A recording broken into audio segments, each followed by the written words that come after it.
je le précise.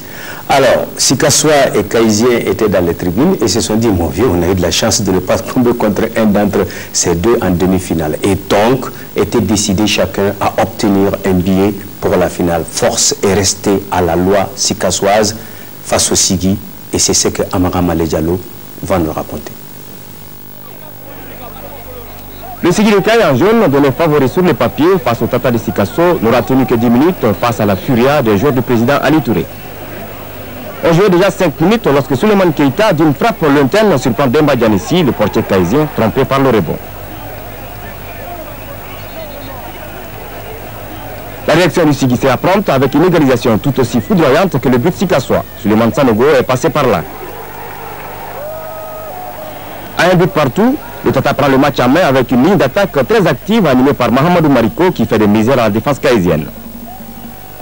Moumoukunda Diakité, côté caïsien, réagit pour le Sigui en cette 20e minute. Son centre est bien repris par Souleymane Sanogo, mais c'est au-dessus. Les deux compères caïsiens vont encore se signaler à la 28e minute à la suite de cette balle perdue par Amana Kone.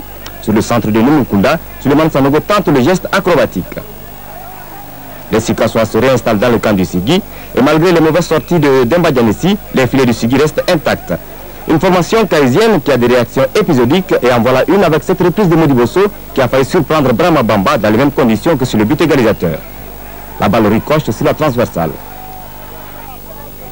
36e minute, encore une mauvaise sortie de Demba Dianissi et Mahamadou Mariko ne se fait pas prier pour marquer le deuxième but du Tata.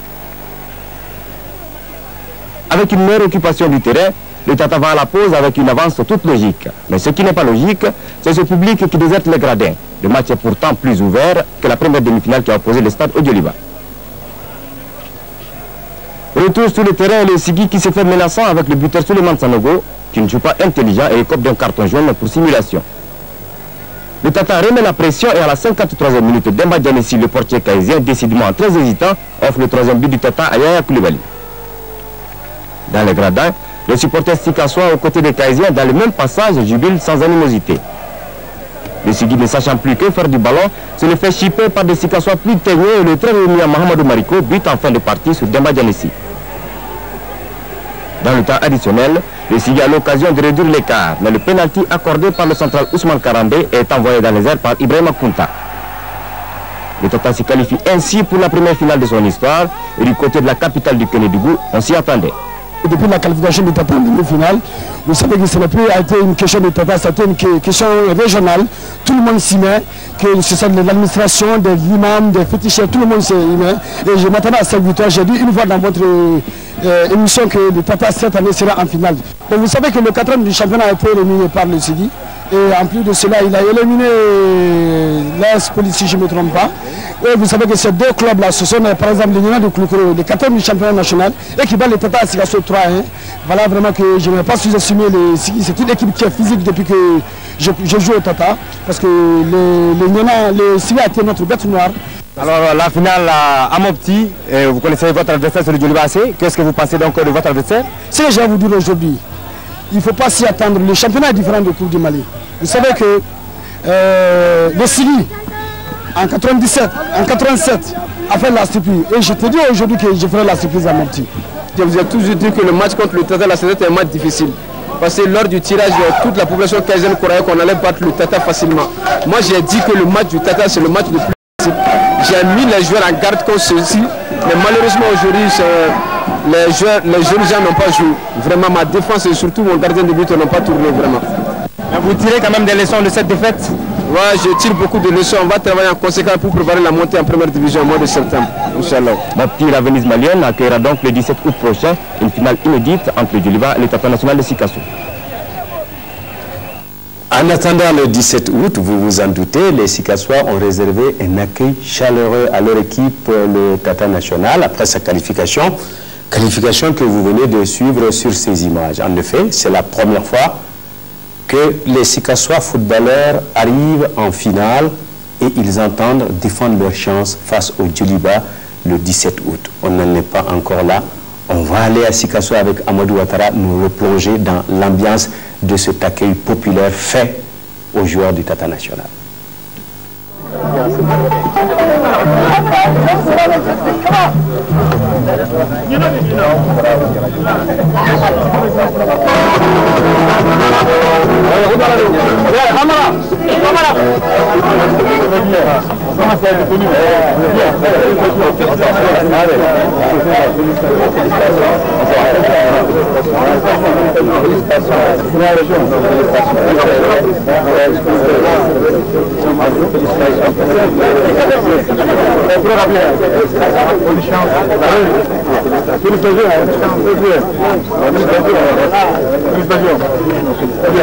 Bonne chance à la finale.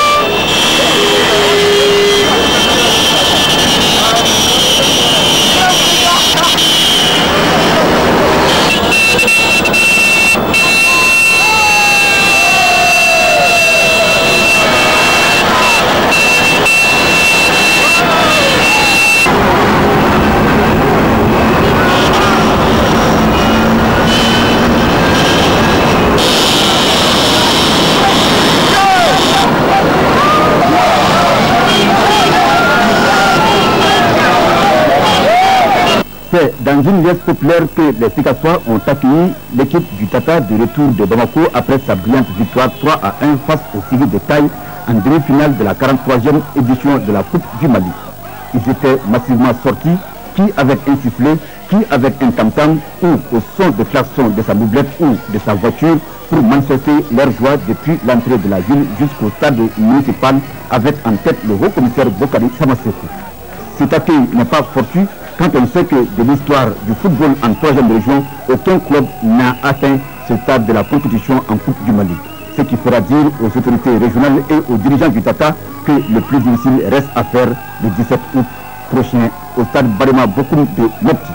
Depuis à l'Assemblée du 9 novembre, je l'ai dit, que notre objectif c'était le maintien et d'avoir une place honorable, en Coupe du Mali. Et je dis qu'aujourd'hui le vœu a été exaucé, le maintien c'est carrément fait et nous sommes en finale de la Coupe du Mali. Donc vraiment aujourd'hui je pense que nous allons jusqu'au bout et nous allons jouer cette finale à fond pour que pour une première fois cette coupe revienne au Kédougou. Accueilli en héros, le capitaine Amara Kone et ses camarades ont promis de défendre les couleurs de la région. Car à ce stade de la compétition, ils joueront cette finale libérée sans aucune pression sur les épaules.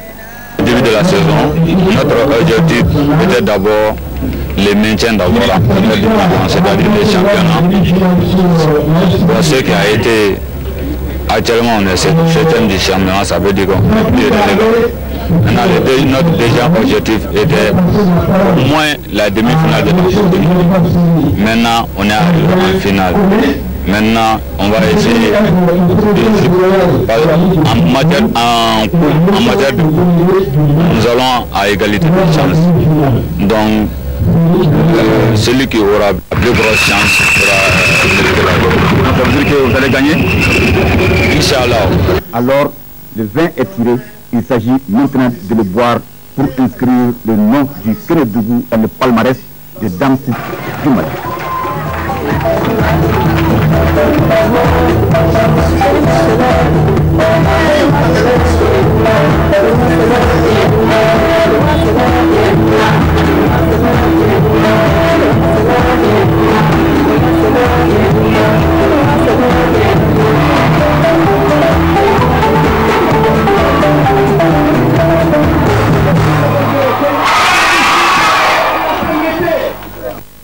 Bon, on vous prête notre hymne national du football malien pour cette occasion seulement. Après ça, c'est pour nous tous.